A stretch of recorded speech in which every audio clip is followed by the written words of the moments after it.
राजस्थान का इलाका वैसे तो वीरों और मरुभूमि की धरती के नाम से जाना जाता है, लेकिन इसके कई हिस्सों में ऐसी रहस्यमयी घटनाएं दबी हुई हैं, जिनके बारे में आम जनता बहुत कम जानती है। यह कहानी 1990 के दशक की है, जब राजस्थान पुलिस के कुछ जवानों को एक पुराने उजाड़ हो चुके पुलिस चौकी में ड्यूटी के लिए भेजा गया था। यह चौकी खेतवाड़ा गांव के पास स्थित थी, जो कि कई सालों से सुनसान पड़ी थी। गांव के लोग कहते थे कि उस चौकी में कभी बड़े बड़े अपराधियों को पकड़ा जाता था, लेकिन एक बार वहां एक खतरनाक डाकू की मौत हो गई थी और उसी दिन से वह चौकी अशुभ मानी जाने लगी। पुलिस के जवानों को गांव वालों की बातें अंधविश्वास लगती थीं। आदेश मिला था कि उस पुरानी चौकी को दोबारा चालू करना है और आसपास के इलाकों में अपराध पर नजर रखनी है। इसीलिए 5 पुलिसकर्मियों की एक टीम वहां भेजी गई। चौकी का हाल देखकर सभी हैरान रह गए। चारों तरफ टूटी फूटी दीवारें, जंग खाए दरवाजे, टेबल कुर्सियां धूल से ढकी हुई और छत से लटकते हुए मकड़ी के जाले। पहली रात जब वे चौकी में ठहरे तो शुरू में सब सामान्य लग रहा था। उन्होंने अपनी राइफलें एक कोने में रखीं और लकड़ी इकट्ठी करके आग जलाई ताकि रात की ठंड से बच सकें।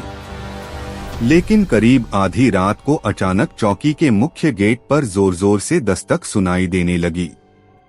सभी जवान चौकन्ने होकर उठे और हथियार लेकर गेट की ओर दौड़े।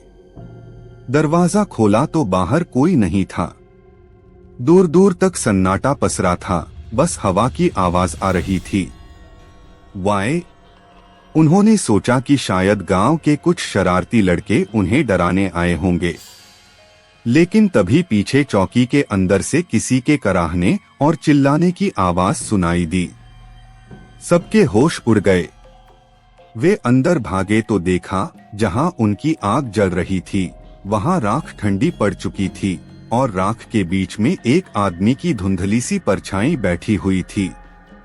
चेहरा धुंध का बना हुआ, आंखें जलती अंगारों जैसी और हाथ खून से सने हुए लग रहे थे। पुलिसकर्मियों में से एक ने हिम्मत करके टॉर्च की रोशनी उस पर डाली। टॉर्च की रोशनी पड़ते ही वह आकृति अचानक गायब हो गई। सबने एक दूसरे की ओर देखा, पसीने से तरबतर थे। उनमें से सिपाही महेंद्र बोला, ये जगह ठीक नहीं है। मुझे लगता है गांव वाले सही कहते थे। लेकिन हेड कांस्टेबल ने डांटते हुए कहा, हम पुलिस वाले हैं, हमें किसी भूत प्रेत से डरने की जरूरत नहीं। ये सब हमारी कल्पना है। चुपचाप ड्यूटी करो।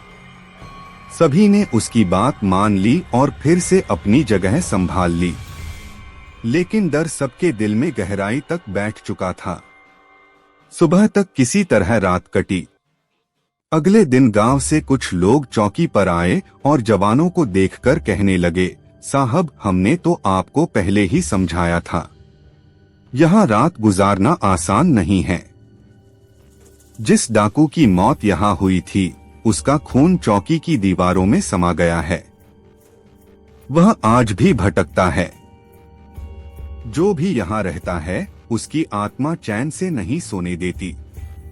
पुलिसकर्मियों ने इसे अनसुना कर दिया और अपनी ड्यूटी जारी रखी। लेकिन उसी रात जब सब खाने के बाद बातें कर रहे थे, तभी अचानक चौकी के एक कमरे का दरवाजा अपने आप बंद हो गया और अंदर से जंजीरों के घिसटने की आवाज आने लगी।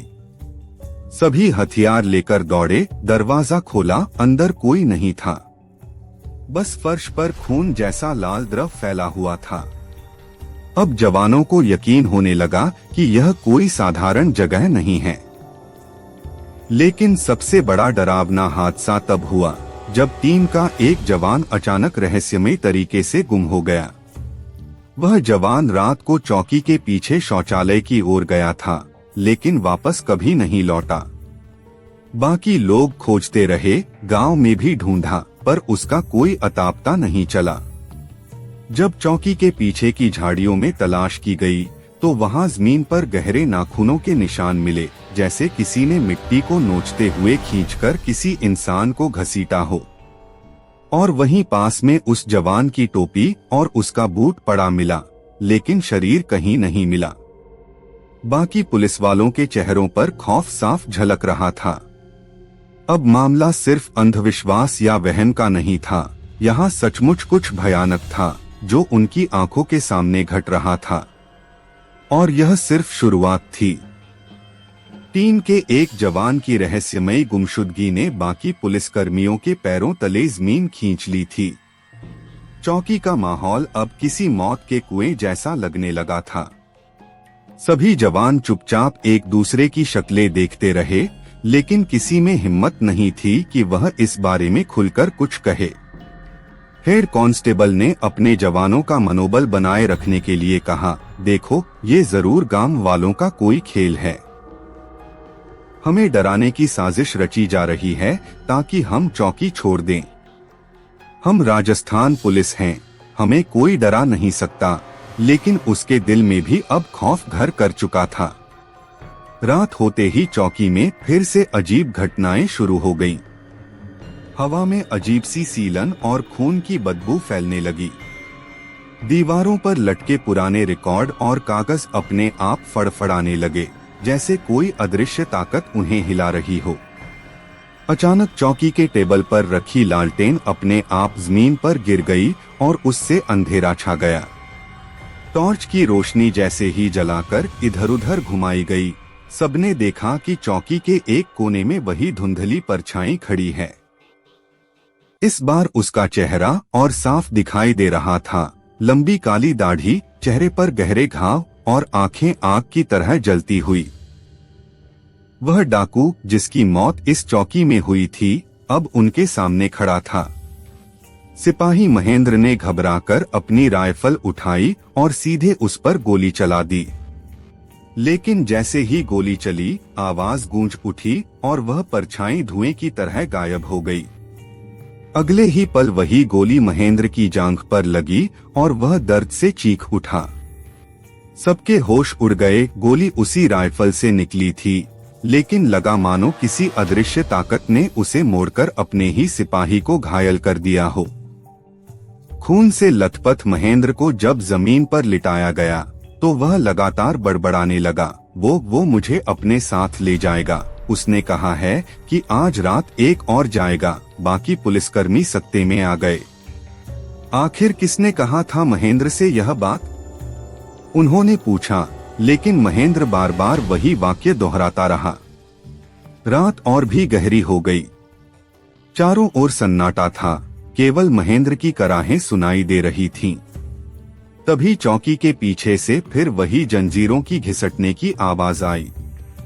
इस बार आवाज और भी भयानक थी, जैसे कोई बहुत भारी चीज घसीटते हुए आगे बढ़ रही हो। सब हथियार लेकर उस ओर दौड़े। टॉर्च की रोशनी डालते ही देखा, जमीन पर खून की लंबी लकीरें बनी हुई थीं, जो सीधी चौकी से बाहर जंगल की ओर जा रही थीं। ऐसा लग रहा था जैसे किसी अदृश्य ताकत ने किसी शरीर को घसीटते हुए वहां से बाहर खींचा हो। जवानों का कलेजा मुंह को आ गया। वे तुरंत बाहर भागे और खून की लकीर का पीछा करने लगे। लकीरें उन्हें चौकी के पास के पुराने खंडहरनुमा कुएं तक ले गईं। यह कुआं कई सालों से सूखा पड़ा था और गांव वाले इसे अपशकुनी मानकर पास भी नहीं जाते थे। जैसे ही वे कुएं के पास पहुंचे, अचानक तेज हवा का झोंका चला और सभी के टॉर्च अपने आप बंद हो गए। चारों तरफ घना अंधेरा छा गया। तभी कुएं के अंदर से किसी औरत की चीख सुनाई दी, लंबी, दिल दहला देने वाली चीख। सब सन्न रह गए। वे समझ ही नहीं पाए कि यह आवाज इंसान की थी या किसी आत्मा की। तभी कुएं से लाल धुंध उठने लगी और उसके बीच में एक छाया धीरे धीरे आकार लेने लगी। वह वही डाकू था, लेकिन इस बार उसके साथ एक और परछाई थी, एक औरत जिसके गले में टूटी हुई जंजीरें लटक रही थीं और चेहरा खून से लथपथ था। दोनों आकृतियां कुएं से निकलकर हवा में तैरती हुई जवानों की ओर बढ़ने लगीं। पुलिसकर्मी अपनी जगह जमे रह गए। शरीर सुन्न पड़ गया था, जैसे किसी ने उन्हें जकड़ लिया हो। तभी महेंद्र की कराहने की आवाज अचानक बंद हो गई। जब सब चौकी पर लौटे तो देखा महेंद्र गायब था। उसके खून से सना बिस्तर खाली पड़ा था और दीवार पर खून से लिखा था, आज 2 कल सब। ये देखकर सभी जवानों की रूह कांप गई। अब उन्हें समझ आ गया कि यह केवल डराने की बात नहीं थी, बल्कि यह चौकी वाकई किसी शापित आत्मा के कब्जे में थी और वह आत्मा धीरे धीरे अपनी कीमत वसूल कर रही थी। अब चौकी में केवल 3 जवान बचे थे। पहले एक जवान रहस्यमय तरीके से गुम हुआ, फिर महेंद्र भी रहस्यमय तरीके से गायब हो गया। दीवार पर खून से लिखे शब्द अब भी ताजा थे, आज 2 कल सब। यह देखकर सभी के रोंगटे खड़े हो गए। वे समझ चुके थे कि यह आत्मा केवल डराती नहीं, बल्कि धीरे धीरे एक एक करके अपनी बलि ले रही है। हेड कांस्टेबल ने हिम्मत बंधाने की कोशिश की, लेकिन उसके शब्दों में अब वह दृढ़ता नहीं थी। उसकी आवाज कांप रही थी। उसने कहा, देखो, हम पुलिस वाले हैं, हमें यहाँ से भागना नहीं चाहिए। ये शायद कोई गैंग है जो हमें डराने के लिए ये सब कर रही है, लेकिन उसके मन के भीतर कहीं न कहीं वह जान चुका था कि यह इंसानों का काम नहीं है। उस रात सभी ने तय किया कि वे बारी बारी से पहरा देंगे। पहला पहरा खुद हेड कांस्टेबल ने लिया। टॉर्च हाथ में लिए वह चौकी के बरामदे में बैठा रहा। बाकी 2 जवान कमरे में सोने की कोशिश करने लगे। आधी रात बीतने के बाद अचानक बाहर कुत्तों के जोर जोर से भौंकने की आवाजें आने लगीं। ऐसा लग रहा था जैसे सैकड़ों कुत्ते चौकी के बाहर इकट्ठा हो गए हों और किसी पर टूट पड़ने वाले हों। हेड कांस्टेबल टॉर्च लेकर बाहर निकला तो देखा चौकी के चारों ओर सचमुच दर्जनों कुत्ते घूम रहे थे, लेकिन उनकी आंखें लाल थीं और वे किसी इंसानी कदकाठी के साये को घेरे हुए थे। जैसे ही टॉर्च की रोशनी उस पर पड़ी, वह साया अचानक मुड़कर चौकी की तरफ दौड़ पड़ा और दीवार पर चढ़कर गायब हो गया। कुत्ते भी उसी पल हवा में धुएं की तरह विलीन हो गए। हेड कांस्टेबल का शरीर डर से पत्थर हो गया। उसने खुद को संभालकर कमरे की ओर दौड़ लगाई, लेकिन वहां पहुंचते ही उसके पैरों के नीचे से जमीन खिसक गई। दोनों जवानों के गले पर गहरी चोट के निशान थे, जैसे किसी ने जंजीर से कसकर उनका दम घोंट दिया हो। उनकी आंखें पूरी तरह बाहर निकल चुकी थीं और चेहरों पर डर का आखिरी भाव जमे हुए था। कमरे की दीवार पर फिर खून से लिखा था, अब सिर्फ तू। यह देखकर हेड कांस्टेबल चीख पड़ा। अब वह पूरी तरह टूट चुका था। उसने चौकी छोड़कर भाग जाने का निश्चय किया, लेकिन जैसे ही उसने बाहर कदम रखा, अचानक पूरा इलाका कोहरे से भर गया। इतना घना कोहरा कि हाथ को सामने करना भी मुश्किल हो गया। वह भागते भागते सड़क तक पहुंचा, लेकिन सड़क अब किसी भंवर जैसी लग रही थी। पेड़ पौधे टेढ़े-मेढ़े और भयानक आकार में बदल चुके थे। हवा में औरत की रोने की आवाज और डाकू की हंसी दोनों एक साथ गूंज रही थीं। हेड कांस्टेबल चिल्लाया, कौन हो तुम? हमसे क्या चाहते हो? तभी कोहरे में से वही डाकू सामने आया। उसके हाथ में टूटी हुई राइफल थी और चेहरे पर दर्द और गुस्से का मिलाजुला भाव। उसके साथ वही औरत भी थी जो गले में टूटी जंजीरें पहने हुए थी। डाकू ने खौफनाक आवाज में कहा, ये चौकी मेरी है। मैंने यहाँ खून बहाया था, मेरे साथ धोखा हुआ था। पुलिस ने मुझे मारकर यहाँ दफनाया और इस औरत को भी मौत के घाट उतार दिया। जब तक इस चौकी का नाम मिटा नहीं दिया जाएगा, मैं हर पुलिस वाले की आत्मा को यहाँ कैद करता रहूंगा। यह सुनकर हेड कांस्टेबल के पैरों तले जमीन खिसक गई। उसके गले से आवाज तक नहीं निकल रही थी। डाकू और औरत की आत्मा धीरे धीरे उसकी ओर बढ़ने लगी। उसने पीछे मुड़कर भागने की कोशिश की, लेकिन कोहरे ने उसे घेर लिया। चारों ओर सिर्फ सायों की परछाइयां थीं, जो उसके चारों तरफ गोल गोल घूम रही थीं। अचानक उसके कानों में चीख की आवाज पड़ी और उसने देखा उसके सामने उसके ही साथी खड़े हैं, लेकिन सबकी आंखें खून से भरी हुई हैं और उनके चेहरे सड़ चुके हैं। वे सब एक सुर में कह रहे थे, अब तेरी बारी है। हेड कांस्टेबल पागलों की तरह इधर उधर भागा, लेकिन हर बार उसी चौकी के गेट पर लौट आता, मानो वह किसी अदृश्य घेरे में फंस चुका हो। अब उसे समझ आ गया था कि यहाँ से निकलना असंभव है। उसी वक्त चौकी के भीतर से डमरू बजने की आवाज गूंजने लगी, जैसे कोई प्रेतयज्ञ हो रहा हो। हेड कांस्टेबल जमीन पर गिर पड़ा और जोर जोर से प्रार्थना करने लगा, लेकिन अचानक किसी ने उसका गला पकड़ लिया। उसने देखा वही औरत जिसकी आंखें बिल्कुल सफेद थीं और चेहरा खून से सना था, उसे खींचते हुए चौकी के अंदर ले जा रही थी। वह चीखता रहा, लेकिन उसकी चीखें मरुस्थल की रात में गुम हो गईं। और उस रात के बाद से कोई भी पुलिस वाला उस चौकी से जिंदा लौट नहीं पाया। हेड कांस्टेबल की चीखें गांव वालों ने भी उस रात सुनी। कई लोगों ने कहा कि उन्होंने चौकी की तरफ से डरावनी आवाजें और लाल रोशनी निकलते देखी, लेकिन कोई भी वहां जाने की हिम्मत नहीं जुटा पाया।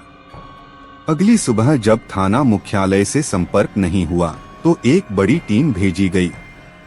यह टीम जिला स्तर के अफसरों के साथ चौकी पहुंची। चौकी की हालत देखकर उनके पैरों तले जमीन खिसक गई। टूटे फूटे फर्श पर खून के धब्बे ताजा थे। दीवार पर बड़े बड़े अक्षरों में खून से लिखा था, यहाँ कोई पुलिस नहीं चलेगी, यह मेरी धरती है। कमरे में जगह जगह टूटी हुई राइफलें, फटे बूट और बिखरे कागज पड़े थे। लेकिन सबसे डरावनी बात यह थी कि पूरे चौकी में पुलिस वालों का कोई शव नहीं मिला। सभी जवान और हेड कांस्टेबल गायब थे, मानो धरती फाड़कर उन्हें निगल गई हो। जिला अफसरों ने पूरे इलाके की तलाशी करवाई, कुएं तक खोजबीन की गई, लेकिन कुछ भी हाथ नहीं आया। रात होते होते अफसरों ने चौकी में डेरा डालने का निश्चय किया, क्योंकि वे भी मानते थे कि शायद यह किसी गैंग का काम है। लेकिन जैसे ही सूरज ढला, चौकी का माहौल अचानक बदल गया। हवा में धुंध भरने लगी, पेड़ों पर बैठे कौवे अजीब तरीके से चीखने लगे।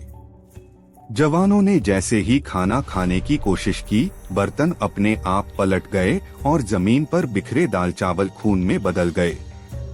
यह देखकर सबकी हालत पतली हो गई। तभी अचानक कुएं की दिशा से ढोलन गाड़े बजने की आवाज आई।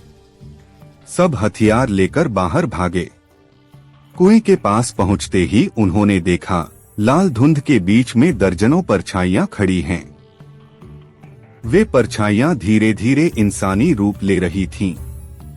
उनमें वही गुमशुदा पुलिस वाले भी थे, महेंद्र, बाकी जवान और हेड कांस्टेबल। लेकिन उनकी आंखें पूरी तरह सफेद थीं। शरीर जलकर काले पड़ चुके थे। वे सब एक सुर में बोले, हम बच नहीं पाए, तुम भी नहीं बचोगे। जिला अफसरों ने घबराकर गोलियां चलाईं, लेकिन गोलियां जैसे ही निकली, हवा में गायब हो गईं। अचानक डाकू की आत्मा और उसके साथ वह औरत कुएं से बाहर निकले। उनकी आंखों से आग की लपटें निकल रही थीं। डाकू ने गूंजती आवाज में कहा, तुमने मुझे धोखा दिया था। पुलिस ने मुझे मारकर इस कुएं में फेंक दिया और इस औरत को भी मौत दी। अब यह चौकी मेरी है। जो भी यहाँ पुलिस का नाम लेकर आएगा, उसकी आत्मा मैं अपने साथ जला दूंगा। जिला अफसर और जवान डर के मारे पसीने से तरबतर हो गए। वे भागने लगे, लेकिन चारों तरफ लाल धुंध और परछाइयों ने उन्हें घेर लिया। सबकी चीखें दूर गांव तक सुनाई दी। सुबह जब गांव वाले चौकी पहुंचे तो वहां का दृश्य और भी डरावना था। कुएं के पास जमीन पर दर्जनों जूतों के निशान थे, लेकिन कोई इंसानी शरीर नहीं था। दीवार पर इस बार खून से लिखा था, अब कोई यहाँ नहीं आएगा। उसके बाद सरकार ने उस चौकी को पूरी तरह बंद कर दिया। दरवाजों पर ताले जड़ दिए गए और आसपास कांटेदार तार लगा दी गई। लेकिन गांव वाले कहते हैं कि आज भी रात के समय अगर कोई चौकी के पास जाता है तो उसे गोलियों की आवाजें, औरत की चीखें और डाकू की हंसी सुनाई देती है। कई लोगों ने लाल धुंध में वर्दी पहने सिपाहियों की परछाई देखी है जो मदद के लिए हाथ हिलाते हैं। आज भी खेतवाड़ा गांव की वह चौकी राजस्थान की सबसे डरावनी और शापित जगह मानी जाती है। पुलिस के रिकॉर्ड में इसे अधूरी केस फाइल के नाम से दर्ज किया गया, लेकिन गांव वालों की नजर में यह वह जगह है जहां आत्माओं का दरबार लगता है। कहते हैं कि जो भी वहां रात गुजारने की कोशिश करता है उसका नाम सुबह तक गांव वालों की गिनती से गायब हो जाता है।